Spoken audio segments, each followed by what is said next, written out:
ನಮಸ್ತೆ ಮಿತ್ರರೇ, ನಮ್ಮ ಈ ಕುಕಿಂಗ್ ಚಾನಲಲ್ಲಿ ನೀವು ತರತರದ ಇಡ್ಲಿಗಳನ್ನು ನೋಡಿರುವಿರಿ. ಇವತ್ತು ನಾನು ಈ ಹುರುಳಿಕಾಳನ್ನು ಬಳಸಿ ಬಹಳ ರುಚಿಕರವಾದ, ಅದಕ್ಕೆ ನಮ್ಮ ಕೆಂಪಕ್ಕಿ ಇಡ್ಲಿ ರೈಸ್ ಹಾಕಲಿಲ್ಲ, ಕರಾವಳಿಯರು ಉಪಯೋಗಿಸುವಂತಹ ಕುಚ್ಚಲಕ್ಕಿ, ಇದನ್ನು ಹಾಕಿ ಬಹಳ ರುಚಿಕರವಾದ ಹಾಗೂ ಆರೋಗ್ಯಕರವಾದ ಒಂದು ಇಡ್ಲಿಯನ್ನು ತಯಾರಿಸಿದ್ದೇನೆ.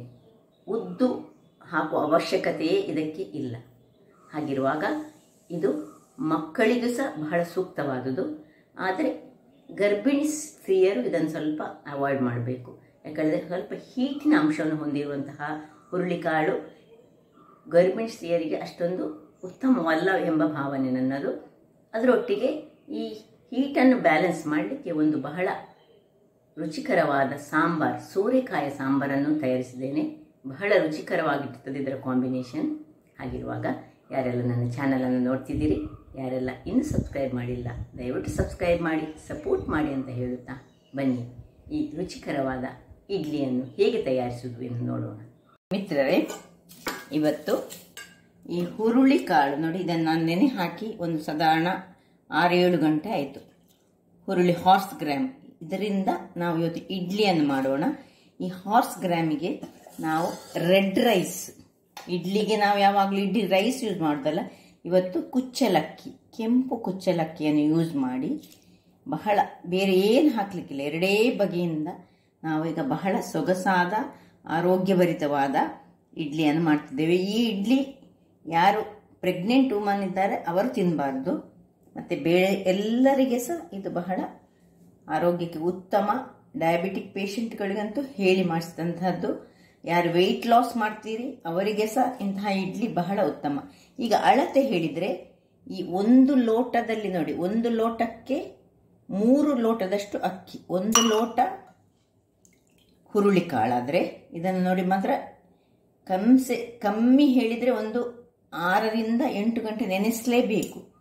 ಇವನ್ ಅಕ್ಕಿ ಸಹ ಹಾಗೆ, ಅದಷ್ಟೇ ಹೊತ್ತಿಗೆ ನಾನು ಕೆಂಪಕ್ಕಿ, ಕುಚ್ಚಲಕ್ಕಿ, ನಿಮಗೆ ಕಾಣಬಹುದು, ಇದು ಕೆಂಪು ನೀರಿನಲ್ಲಿ ಹಾಕಿಟ್ಟದ್ದು, ಇನ್ನೂ ಸಹ ಕೆಂಪಾಗಿ ಉಂಟು. ನೀರು ಸಹ ನೋಡಿ, ಇದು 3-4 ಸತಿ ತೊಳೆದು ಹಾಕಿಟ್ಟಂತಹ ಕುಚ್ಚಲ. ಈಗ ಇದನ್ನು ನಾನು ನೋಡಿ ಈ ಗ್ರೈಂಡರಿಗೆ ಮೊದಲಿಗೆ ನಾನು ಇದನ್ನು ಆನ್ ಮಾಡಿಕೊಂಡು ಹುರುಳಿಕಾಳನ್ನು ಹಾಕ್ತಿದ್ದೇನೆ.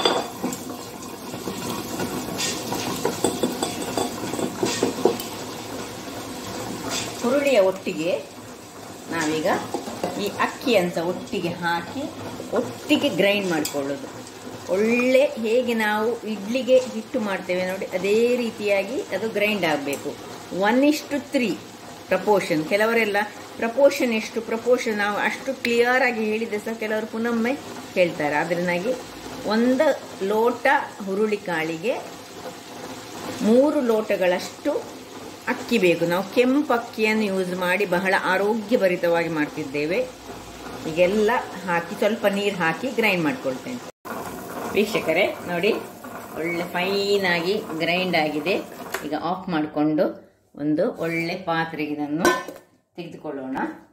ಎಲ್ಲವನ್ನು ನಾನು ತೆಗೆದು ಎಷ್ಟು ಇದರದ ಹದ ಬೇಕು ಅಂತ ನಾನು ತೋರಿಸ್ತೇನೆ. ಮತ್ತೆ ಉಪ್ಪು ಈಗ ಹಾಕುದಾ ಮತ್ತೆ ಹಾಕುದಾ ಎಲ್ಲವನ್ನೀಗ ನಿಮಗೆ ತೋರಿಸ್ಕೊಡ್ತೇನೆ. ವೀಕ್ಷಕರೇ ನೋಡಿ, ಹೀಗೆ ಇಷ್ಟು ದಪ್ಪದಲ್ಲಿ ಬರ್ತದೆ. ಈಗ ನಾವು ಇದಕ್ಕೆ ಈ ತೊಳೆದುಕೊಂಡಂತಹ ಗ್ರೈಂಡರ್ ತೊಳೆದ ನೀರನ್ನು ಸಹ ಹಾಕಿ ಒಂದು ಅದರ ಇಡ್ಲಿ ಹದಕ್ಕೆ ಮಾಡಿಟ್ಕೊಳ್ಳೋಣ. ಇನ್ನು ಇದಕ್ಕೆ ಈಗಲೇ ನಾನು ಉಪ್ಪನ್ನು ಸಹ ಹಾಕೊಳ್ತೇನೆ. ನೋಡಿ, ಇಷ್ಟು ಉಪ್ಪನ್ನು ಹಾಕಿ ಇದನ್ನು ಚೆನ್ನಾಗಿ ತಿರುಗಿಸಿ, ಕೈಯಲ್ಲೇ ಒಳ್ಳೆ ಮಾಡಿ ತಿರುಗಿಸಿಕೊಳ್ಬೇಕು. ಯಾಕೆ ಹೇಳಿದರೆ ಕೈಯಲ್ಲಿ ನಾವು ಹೇಗೆ ತಿರುಗಿಸ್ತೇವೆ ಆಗ ಫರ್ಮೆಂಟೇಷನ್ ತುಂಬ ಒಳ್ಳೆಯದಾಗಿ ಬರುವುದು. ಸ್ಪೂನಲ್ಲಿ ತಿರುಗಿಸಿದರೆ ಆ ಫರ್ಮೆಂಟೇಷನ್ ಅಷ್ಟೊಂದು ಚೆನ್ನಾಗಿ ಬರುವುದಿಲ್ಲ. ಈಗ ನನ್ನ ಪಾತ್ರೆ ಸ್ವಲ್ಪ ಸಣ್ಣದಾಯಿತು, ನಾನು ಇದನ್ನು ಪಾತ್ರೆಯನ್ನು ಬೇರೆದಕ್ಕೆ ಶಿಫ್ಟ್ ಮಾಡಿಕೊಳ್ತೇನೆ. ಸ್ವಲ್ಪ ದೊಡ್ಡ ಪಾತ್ರೆಗೆ ಶಿಫ್ಟ್ ಮಾಡ್ತೇನೆ. ಯಾಕಂದರೆ ಇದು ಇಲ್ಲದೆ ಉಕ್ಕಿ ಬರುವ ಚಾನ್ಸಸ್ ಇರ್ತದೆ. ಅದರಿಂದಾಗಿ ಇದನ್ನು ಇನ್ನೊಂದು ಪಾತ್ರೆಗೆ ನಾನು ಶಿಫ್ಟ್ ಮಾಡ್ಕೊಳ್ತಿದ್ದೇನೆ. ಓಕೆ ವೀಕ್ಷಕರೇ, ಇದು ಪಾತ್ರೆ ಸಣ್ಣದಾಗ್ತದೆ ಹೇಳಿ ನಾನು ಈಗ ಇದನ್ನು ದೊಡ್ಡ ಪಾತ್ರೆಗೆ ಶಿಫ್ಟ್ ಮಾಡ್ತೇನೆ. ಯಾಕೆ ಹೇಳಿದರೆ ಅದು ಉಕ್ಕಿ ಬರುವ ಚಾನ್ಸಸ್ ಇರ್ತದೆ. ಅದರಿಂದಾಗಿ ಉಪ್ಪು ಹಾಕ್ಕೊಂಡೆ ನಾನು. ಈಗ ನೋಡಿ, ಇದರಲ್ಲಿ ಚೆನ್ನಾಗಿ ಸ್ವಲ್ಪ ಪಾತ್ರೆಯಲ್ಲಿರುವ ಇದನ್ನು ಮಾಡಿ ದಪ್ಪದಲ್ಲಿ. ನಾಳೆ ಬೇಕೆ ಇದರಲ್ಲಿ ದೋಸೆ ಸಹ ಮಾಡ್ಬೋದು, ನಾವು ಇಡ್ಲಿ ಸಹ ಮಾಡ್ಬೋದು, ಬಹಳ ರುಚಿಕರವಾಗಿ ಬರ್ತದೆ. ಅದರಿಂದಾಗಿ ಈಗ ಫರ್ಮೆಂಟ್ ಆಗಲಿಕ್ಕೆ ಒಳ್ಳೆ ಕೈಯಲ್ಲಿ ಮಾತ್ರ ತಿರುಗಿಸಿಕೊಳ್ಬೇಕು. ಕೆಲವರು ಇದಕ್ಕೆ ಉದ್ದು ಸಹ ಸ್ವಲ್ಪ ಸೇರಿಸ್ತಾರೆ, ಆದರೆ ನಾವು ಮಾಡೋದು ಹೀಗೆ ಉದ್ದು ಹಾಕದೆ. ಯಾಕೆ ಹೇಳಿದರೆ ಆರೋಗ್ಯಭರಿತವಾಗಿ, ಕೆಲವರಿಗೆ ಉದ್ದು ಅಲರ್ಜಿ ಇರ್ತದೆ ಅಂತವರು ಇಂಥದ್ರಲ್ಲಿ ಮಾಡಿದರೆ ಬಹಳ ಚೆನ್ನಾಗಿ ಬರ್ತದೆ. ಇದು ಚಟ್ನಿ ಮತ್ತು ಸಾಂಬಾರಿನೊಟ್ಟಿಗೆ ತಿನ್ನಲಿಕ್ಕೆ, ದೋಸೆ ಸಹ ಮಾಡ್ಬೋದು ಬೇಕಿದ್ರೆ. ತೆಳುವಲ್ಲಿ ಒಳ್ಳೆ ಮಸಾಲೆ ದೋಸೆಯಾಗಿ ಆಗ್ತದೆ ಇದು ಸಹ.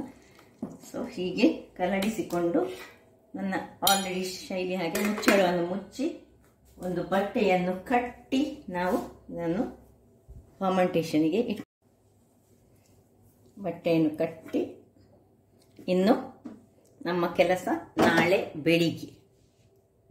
ಮಿತ್ರರೇ, ಇಲ್ಲಿ ನೋಡಿ, ನಿನ್ನೆ ರಾತ್ರಿ ಇಟ್ಟಂತಹ ಈ ಹುರುಳಿ ಕಾಳು, ಹುರುಳಿಯಿಂದ ಮಾಡಿದಂತಹ ಬ್ಯಾಟರ್ ನೋಡಿ ಹೇಗೆ ರೆಡಿಯಾಗಿದೆ. ನೋಡಿ ಒಳ್ಳೆ ಉಬ್ಬಿ ಬಂದಿದೆ. ಈಗ ಇದನ್ನು ತಿನ್ನಲಿಕ್ಕೆ ಒಂದು ನಮಗೆ ಸಾಂಬಾರು ಬೇಕು. ನಮಗೆ ಇದು ಸ್ವಲ್ಪ ಹುರುಳಿ ಹೀಟ್ ಅಂಶವನ್ನು ಹೊಂದಿದ್ರಿಂದಾಗಿ ನಾನು ಅದಕ್ಕೆ ಈ ಹೆಸರು ಬೇಳೆಯನ್ನು ಉಪಯೋಗಿಸಿ ಒಂದು ಒಳ್ಳೆ ಸಾಂಬಾರು ಮಾಡ್ತೇನೆ. ಅದರೊಟ್ಟಿಗೆ ಈ ಸೋರೆಕಾಯಿ ನೋಡಿ, ಸೋರೆಕಾಯಿನ ಆಲ್ರೆಡಿ ಬೇಯಿಸಿಟ್ಟಿದ್ದೇನೆ. ಇಲ್ಲಿ ಒಂದು 50 ಗ್ರಾಮ್ಸ್ನಷ್ಟು ಹೆಸರು ಬೇಳೆಯನ್ನು ಕುಕ್ಕರ್ನಲ್ಲಿ ನಾನು ಚೆನ್ನಾಗಿ ತೊಳೆದು ಕೇವಲ ಹಿಂಗು ಹಾಕಿ ಬೇಯಲಿಕ್ಕೆ ಇಟ್ಟಿದ್ದೇನೆ. ಅದನ್ನೊಂದು 2 ವಿಶಿಲ್ ತೆಗೆದ ಮೇಲೆ ಅದು ಹೇಗೆ ಮಾಡೋದಂತ ತೋರಿಸ್ಕೊಡ್ತೇನೆ. ಈಗ ಈ ರೀತಿಯಾಗಿ ಬಂದಿದೆ. ಇಷ್ಟು ದಪ್ಪ ಬೇಕು ನಮಗೆ. ಒಳ್ಳೆ ಉಬ್ಬಿದೆ ನೋಡಿ. ನಾವೇನು ಉದ್ದು ಹಾಕಲಿಲ್ಲ, ಏನು ಹಾಕಲಿಲ್ಲ, ಖಾಲಿ 1:3 ಹುರುಳಿ ಮತ್ತು ನಮಗೆ ಕೆಂಪು ಅಕ್ಕಿ. ಇಲ್ಲಿ ನನ್ನದು ಹೆಸರು ಬೇಳೆ ಸಹ ಬೇಯ್ತಾ ಬಂತು. ಅದು ಇನ್ನೊಂದು ವಿಸಿಲ್ ಆದ್ಮೇಲೆ ನಾನು ಅದನ್ನು ಆಫ್ ಮಾಡ್ಕೊಳ್ತಿದ್ದೇನೆ. ಇಲ್ಲಿ ನೋಡಿ, ಕುಕ್ಕರಲ್ಲಿ ಸ್ಟೀಮರ್ ಅನ್ನು ಇಟ್ಟುಕೊಂಡಿದ್ದೆ. ಸ್ಟೀಮರ್ನ ನೀರು ಸಹ ಬಿಸಿ ಆಗ್ತಾ ಬಂತು. ಈಗ ಇದನ್ನೆಲ್ಲ ಸುರಿಗೆ ಇದನ್ನು ಹಾಕೊಳ್ಳೋಣ. ನೋಡಿ, ಇಷ್ಟಿಷ್ಟೇ ಹಾಕೊಂಡ್ರೆ ಸಾಕು, ಒಳ್ಳೆಯದಾಗಿ ಬರ್ತದೆ. ನನಗೆ ಎಲ್ಲವನ್ನು ಸಹ ಹೀಗೆ ಒಂದು 3 ಸೆಟ್ಟಲ್ಲಿ ಹಾಕಿ ನಿಮಗೆ ತೋರಿಸ್ತೇನೆ. ಈ ಹೆಸರು ಬೇಳೆ ಬೇಯಿದದನ್ನು ಸೈಡಲ್ಲಿ ಇಟ್ಕೊಳ್ಳೋಣ. ಈಗ ಇದರಲ್ಲಿ ಒಂದು ಕಾವಲಿಯನ್ನು ಇಟ್ಕೊಂಡು ಇದರಲ್ಲಿ ಸ್ವಲ್ಪ ನಾವು ಈ ಮಸಾಲೆ ಫ್ರೈ ಮಾಡ್ಕೊಳ್ಳೋಣ. ಒಂದು ಸ್ವಲ್ಪ ಎಣ್ಣೆಯನ್ನು ಹಾಕೊಳ್ಳೋಣ. ಅದರಲ್ಲಿ ಮೊದಲಿಗೆ ಒಂದು 3 ಮೆಣಸನ್ನು ಫ್ರೈ ಮಾಡ್ಕೊಳ್ಳೋಣ. ಮೆಣಸು ಸ್ವಲ್ಪ ಬಿಸಿ ಆಗುವಾಗ ನೋಡಿ, ಇಲ್ಲಿ 1 ಚಮಚದಷ್ಟು ಹೆಸರು ಬೇಳೆ, 1 ಚಮಚದಷ್ಟು ಕಡಲೆಬೇಳೆ, 1 ಚಮಚದಷ್ಟು ಉದ್ದಿನ ಬೇಳೆ, ಈ 3 ಸಹ ಇದರೊಟ್ಟಿಗೆ ಹಾಕೊಳ್ಳೋಣ. ಉರಿ ಸ್ವಲ್ಪ ಸಣ್ಣದಿಟ್ಟುಕೊಂಡು ಮಾಡಿದರೆ ಆಯಿತು. ಇದು ಸ್ವಲ್ಪ ಬಾಡ್ತಾ ಇರುವಾಗ, ಅಂದರೆ ಸ್ವಲ್ಪ ಫ್ರೈ ಆಗುವಾಗ ಸ್ವಲ್ಪ ಕರಿಬೇವಿನ ಸೊಪ್ಪನ್ನು ಹಾಕೊಳ್ಳೋಣ.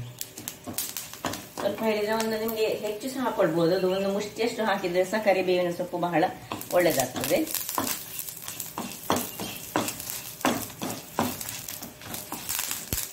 ನೋಡಿ, ಉದ್ದಿನ ಬೇಳೆ ಎಲ್ಲ ಫ್ರೈ ಆದ ಪರಿಮಳ ಬರುವಾಗ ಇಲ್ಲಿ ನೋಡಿ 1 ಚಮಚದಷ್ಟು ಕೊತ್ತಂಬರಿ ಬೀಜ, ಅರ್ಧ ಚಮಚದಷ್ಟು ಜೀರಿಗೆ, 1/4 ಚಮಚದಷ್ಟು ಮೆಂತೆ, ಒಂದು 5-6 ಕರಿಮೆಣಸು, ಮತ್ತೆ ಒಂದು ಪಿಂಚ್ ಆಫ್ ಸಾಸಿವೆ, ಇಷ್ಟನ್ನು ಸಹ ಇದರ ಒಟ್ಟಿಗೆ ಹಾಕೊಳ್ಳೋಣ.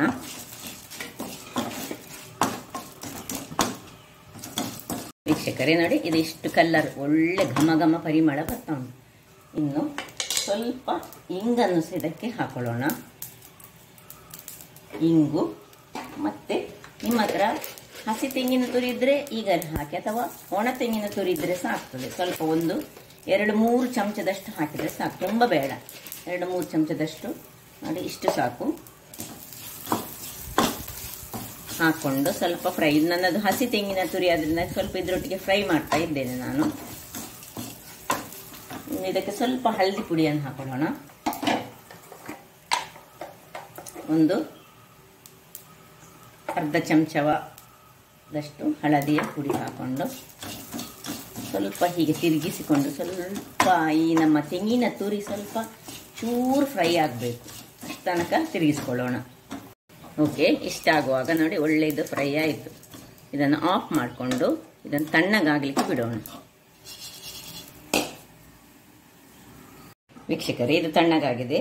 ಈಗ ಇದನ್ನೊಂದು ಮಿಕ್ಸಿ ಜಾರ್ನಲ್ಲಿ ಹಾಕ್ಕೊಡೋಣ. ಸ್ವಲ್ಪ ನೋಡಿ ಇಷ್ಟೇ ಸಾಕು ನಮ್ಮದು ಮಸಾಲೆಗಳು. ಈಗ ಇದಕ್ಕೆ ಸ್ವಲ್ಪ ಹುಳಿ, ಒಂದು ನೋಡಿ ಇಷ್ಟು ಹುಳಿಯನ್ನು ಹಾಕ್ಕೊಂಡು ಸ್ವಲ್ಪ ನೀರನ್ನು ಹಾಕಿ ನಾನು ಇದನ್ನು ಗ್ರೈಂಡ್ ಮಾಡಿ ತರ್ತೇನೆ. ವೀಕ್ಷಕರೇ, ಇಲ್ಲಿ ನೋಡಿ ಗ್ರೈಂಡ್ ಆಗಿ ಆಯ್ತು ನೋಡಿ. ಇಷ್ಟು ಫೈನಾದ ಗ್ರೈಂಡ್ ಮಸಾಲೆ ಬೇಕು ನಮಗೆ. ಇದನ್ನೀಗ ಪಕ್ಕಕ್ಕೆ ಇಟ್ಟುಕೊಳ್ಳೋಣ. ಅದು ಅಲ್ಲಿ ಬೇಯ್ತಾ ಇರಲಿ. ಇಲ್ಲಿ ನೋಡಿ ಈ ಒಳ್ಳೆ ಬೆಂದಿದೆ. ಇದು ಹೆಸರು ಬೇಳೆ, ತೊಗರಿ ಬೇಳೆಯನ್ನು ಯೂಸ್ ಮಾಡಲಿಲ್ಲ. ಯಾಕೆ ಹೇಳಿ ನಾನು ಹೇಳಿದೆಲ್ಲ ಆಗಲೇ. ಸ್ವಲ್ಪ ನಮ್ಮ ಹುರುಳಿಕಾಳುಗೆ ಯಾವಾಗಲೂ ನಾವು ಮಾಡುವಾಗ, ಸಾಂಬಾರು ಮಾಡುವಾಗ ಹುರುಳಿಕಾಳನ್ನ ಇಡ್ಲಿಕ್ಕೆ ನಾವು ಈ ತಂಪಾದ ಹೆಸರು ಬೇಳೆಯಿಂದ ಮಾಡಬೇಕು. ಈಗ ಇದಕ್ಕೆ ಶಿಫ್ಟ್ ಮಾಡಿಕೊಂಡೆ. ಇನ್ನು ನೋಡಿ ನಾನು ಬೇಯಿಸಿಟ್ಟಂತಹ ಯಾವುದೇ ಹೋಳುಗಳಾಗ್ತದೆ. ಇದು ನಾನು ಪುನಃ ತಂಪಾದ ಈ ಸೋರೆಕಾಯಿಯನ್ನು ತೆಗೆದುಕೊಂಡಿದ್ದೇನೆ. ಸೋರೆಕಾಯಿಯನ್ನು ನಾನು ಒಂದು ನೀರುಳ್ಳಿ ಹಾಕಿ ಬೇಯಿಸಿಟ್ಟುಕೊಂಡಿದ್ದೇನೆ. ಈಗ ಇದಕ್ಕೆ ಹೆಚ್ಚಿಟ್ಟಂತಹ ಒಂದು ಟೊಮ್ಯಾಟೊವನ್ನು ಹಾಕೊಳ್ತಿದ್ದೇನೆ ನೋಡಿ, 2-3. ಮತ್ತೆ ದೊಡ್ಡ ದೊಡ್ಡದಾಗಿ ಕತ್ತರಿಸಿದಂತಹ ನೋಡಿ ನೀರುಳ್ಳಿಯನ್ನು ನಾನು ದೊಡ್ಡ ದೊಡ್ಡದಾಗಿ ಕತ್ತರಿಸಿದ್ದೇನೆ. ಇಷ್ಟನ್ನು ಹಾಕಿ ಗ್ಯಾಸ್ನಲ್ಲಿಟ್ಟು ಇದನ್ನು ಸ್ವಲ್ಪ ಉಪ್ಪನ್ನು ಹಾಕ್ಕೊಂಡು ಒಂದು ಕುದಿ ಬರಿಸೋಣ. ನೋಡಿ, ರುಚಿಗೆ ತಕ್ಕಷ್ಟು ಉಪ್ಪು ಹಾಕಿ ಮುಚ್ಚಳವನ್ನು ಮುಚ್ಚಿ ನಾವು ಇದನ್ನು ಕುದಿಸೋಣ. ಎಲ್ಲವನ್ನು ಹಾಕ್ಕೊಂಡಿದ್ದೇನೆ. ಈಗ ನೋಡಿ ಆಲ್ರೆಡಿ ಕುದೀತಾ ಸಹ ಉಂಟು. ನೀರು ಯಾವಾಗಲೂ ಇಡ್ಲಿ ಮಾಡುವಾಗ ನೀರನ್ನು ಮೊದಲೇ ಕುದಿಲಿಕ್ಕೆ ಇಡಬೇಕು. ಕುದಿಲಿಕ್ಕೆ ಇಟ್ಟರೆ ಮಾತ್ರ ಅದು ಚೆನ್ನಾಗಿ ಇಡ್ಲಿ ಬರುವುದು. ಅದರಿಂದಾಗಿ ನೋಡಿ ಈಗ ಕುದೀತಾ ಇರುವ ನೀರಿನಲ್ಲಿ ನಾವು ಇಡ್ಲಿ ತಟ್ಟೆಯನ್ನು ಇಟ್ಟುಬಿಟ್ಟು 20 ನಿಮಿಷಗಳ ಕಾಲ ಬೇಯಿಸೋಣ. ಇಲ್ಲಿ ಒಲೆಯಲ್ಲಿ ಒಂದು ಕಬ್ಬಿಣದ ಕಾವಲನ್ನು ಇಟ್ಟುಕೊಂಡಿದ್ದೇನೆ. ಅದು ಬಿಸಿಯಾಗಲಿ. ಇಲ್ಲಿ ನೋಡಿ ನಮ್ಮದು ಇದು ಕುದೀತಾ ಉಂಟು. ಈ ಹೊತ್ತಿನಲ್ಲಿ ನಾವು ಅದಕ್ಕೆ ಉಪ್ಪು ಆಲ್ರೆಡಿ ಹಾಕಿದ್ದೇವೆ. ಈ ನಾವು ಪ್ರಿಪೇರ್ ಮಾಡಿದಂತಹ ಮಸಾಲೆಯನ್ನು ಇದಕ್ಕೆ ಹಾಕೊಳ್ಳೋಣ. ಒಂದು ಚೆನ್ನಾದ ಸಾಂಬಾರೀಗ ರೆಡಿ ಆಗ್ತದೆ. ಈ ಒಂದು ಹುರುಳಿಯ ಇಡ್ಲಿ ಅಥವಾ ದೋಸೆಗೆ ಬೇಕಾದಂತಹ ಅದಕ್ಕೆ ಸೂಕ್ತವಾದ, ಅದಕ್ಕೆ ಸೂಟ್ ಆಗುವಂತಹ ಒಂದು ಸಾಂಬಾರಿದು. ಇದಕ್ಕೆ ಸ್ವಲ್ಪ ನೀರನ್ನು ಸೇರಿಸಿದನ್ನು ಸ್ವಲ್ಪ ತೆಳು ಮಾಡಿಕೊಂಡು ಒಂದು ಕುದಿಲಿಕ್ಕೆ ಬಿಡ್ತೇನೆ. ವೀಕ್ಷಕರೇ, ಇಲ್ಲಿ ಇದು ಕುದ್ದಿದೆ. ಇಲ್ಲಿ ನೋಡಿ ಒಲೆ ಸಹ ಬಿಸಿಯಾಗಿದೆ. ಸ್ವಲ್ಪ ಎಣ್ಣೆಯನ್ನು ಹಾಕೊಳ್ಳೋಣ. ಇಲ್ಲಿ ನೋಡಿ ಹಿಟ್ಟು ಸ್ವಲ್ಪ ನನಗೆ ದಪ್ಪ ಕಾಣ್ತಾ ಉಂಟು. ಇದಕ್ಕೆ ಸ್ವಲ್ಪ ಇಡ್ಲಿಗೆ ಆಗುವಾಗ ಸ್ವಲ್ಪ ದಪ್ಪ ಬೇಕು, ದೋಸೆ ಆಗುವಾಗ ಸ್ವಲ್ಪ ನೀರನ್ನು ಸೇರಿಸ್ಕೊಳ್ಬೇಕು. ಇಲ್ಲಿ ಇದು ಬಿಸಿಯಾಗಿದೆ. ನಾವು ಇದಕ್ಕೆ ಸ್ವಲ್ಪ ನೀರನ್ನು ಹಾಕೊಳ್ಳೋಣ. ಒಂದು ಸೌಂಟಿನಷ್ಟು ಹಾಕೊಂಡು ಎಷ್ಟು ದೊಡ್ಡ ದೋಸೆ ಬೇಕು ಅಷ್ಟು ದೊಡ್ಡ ದೋಸೆಯನ್ನು ಮಾಡ್ಕೊಳ್ಬೋದು. ಇದರ ಮೇಲೆ ಸ್ವಲ್ಪ ತುಪ್ಪವನ್ನು ಹಾಕೊಳ್ಳೋಣ. ಮತ್ತೆ ಮುಚ್ಚಳವನ್ನು ಮುಚ್ಚಿ ಬೇಯಿಸ್ಕೊಳ್ಳೋಣ. ವೀಕ್ಷಕರೇ ನೋಡಿ, ಒಂದು 2 ನಿಮಿಷಗಳ ಬಳಿಕ ನೋಡಿ ಎಷ್ಟು ಚೆನ್ನಾಗಿ ಕ್ರಿಸ್ಪಿಯಾಗಿ ಬಂದಿದೆ ನೋಡಿ. ಇದನ್ನೀಗ ಹೀಗೆ ತೆಗೆದುಕೊಳ್ಳೋಣ.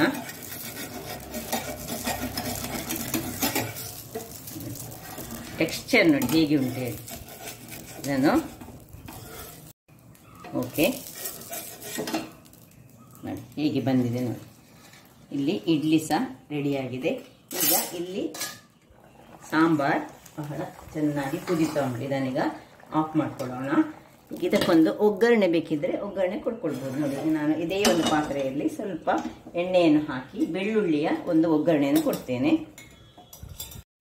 ಈಗ ಕಾವಲು ಬಿಸಿ ಆಗುವಾಗ, ಅಂದರೆ ಇದರಲ್ಲೇ ನಾನು ಒಗ್ಗರಣೆ ಕೊಡ್ತಿದ್ದೇನೆ. ಯಾವುದರಲ್ಲಿ ನಾನು ಫ್ರೈ ಮಾಡ್ಕೊಳ್ತೇನೆ ಅದರಲ್ಲಿ ಸ್ವಲ್ಪ ಬೆಳ್ಳುಳ್ಳಿ. ಇದೆಲ್ಲ ಆಪ್ಷನಲ್, ನಿಮಗೆ ಬೇಕಿದ್ರೆ ಮಾತ್ರ ಕೊಡ್ಬೋದು. ಕೊಡದೆ ಬಹಳ ಪರಿಮಳಯುಕ್ತವಾದ ಈ ಸಾಂಬಾರ್ ರೆಡಿಯಾಗಿದೆ ಆಲ್ರೆಡಿ. ಈಗ ಸ್ವಲ್ಪ ಸಾಸಿವೆ ಹಾಕ್ಕೊಳ್ತಿದ್ದೇನೆ ನಾನು. ಸ್ವಲ್ಪ ಕರಿಬೇವಿನ ಸೊಪ್ಪು, ಸ್ವಲ್ಪ ಹಿಂಗು, ಬೇಕಿದ್ರೆ ಕೆಂಪು ಮೆಣಸನ್ನು ಸಹ ಇಲ್ಲಿ ಹಾಕ್ಕೊಳ್ಬೋದು ನಿಮಗೆ ಖಾರಕ್ಕೆ ಬೇಕಿದ್ರೆ. ಮತ್ತು ಕೊನೆಗೆ ಆಫ್ ಮಾಡ್ಕೊಳ್ತಿದ್ದೇನೆ. ಈ ಕೊತ್ತಂಬರಿ ಸೊಪ್ಪು ಅಂತ ಇದರಲ್ಲೇ ಹಾಕ್ಕೊಂಡು ಸ್ವಲ್ಪ ತಿರುಗಿಸ್ಕೊಳ್ತೇನೆ ನೋಡಿ.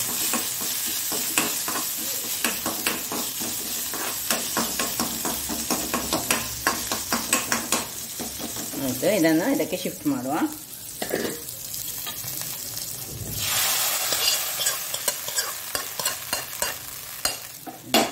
ಘಮಿಸುವ ಸೋರೆಕಾಯಿಯ ಸಾಂಬಾರ್ ರೆಡಿಯಾಗಿದೆ. ಈಗ ಇದನ್ನು ಸರ್ವ್ ನೋಡಿ ಹೀಗೆ ಮಾಡ್ಕೊಳ್ತಿದ್ದೇನೆ.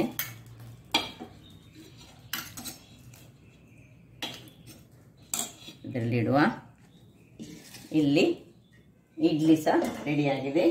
ಇಡ್ಲಿ ಅಂತ ತೆಗೆದುಕೊಳ್ಳೋಣ. ನೋಡಿ ಏನು ಚೆನ್ನಾಗಿ ಬಂದಿದೆ, ನೋಡಿ ಹೇಗೆ ಬಂದಿದೆ.